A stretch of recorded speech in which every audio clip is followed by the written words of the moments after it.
En este túnel subterráneo estuvo escondido el terrorista asesino de Hamas, Yahya Sinwar.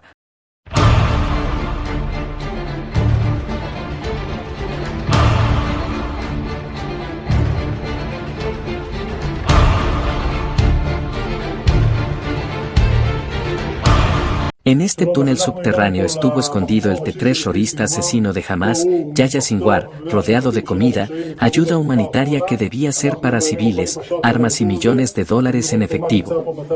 Sinwar, el principal responsable de esta guerra, se esconde como cobarde bajo tierra, usando a civiles como escudos humanos y no le importa lo que está pasando arriba. Aquí te mostramos los detalles en el video.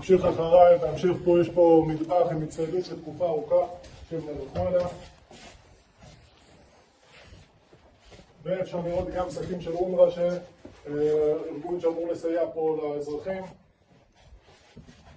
נמשיך פה במסדרון הראשי, החדר הבא היה חלל שבו המאבטחים שלו של יחיא סנוואר שמרו עליו עם נשקים, תחמושת, מטענים, עוד הרבה אמל"ח ששמו בצד.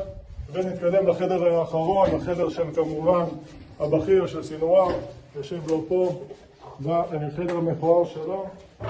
הכל יותר פה הם פרחו, שמעו צה"ל מתקרב אליהם, אותנו מתקרבים אליהם, ידעו שאנחנו באים וברחו. פה כספת שפרצנו ומצאנו פה מיליוני שקלים ודולרים בתוך הכספת ועוד כספים שמפוזרים פה בחוץ. הוא חי פה בצורה טובה עם כל המיליונים שלו, בזמן שהאזרחים פה למעלה חיים בעוני וגובים ברעב.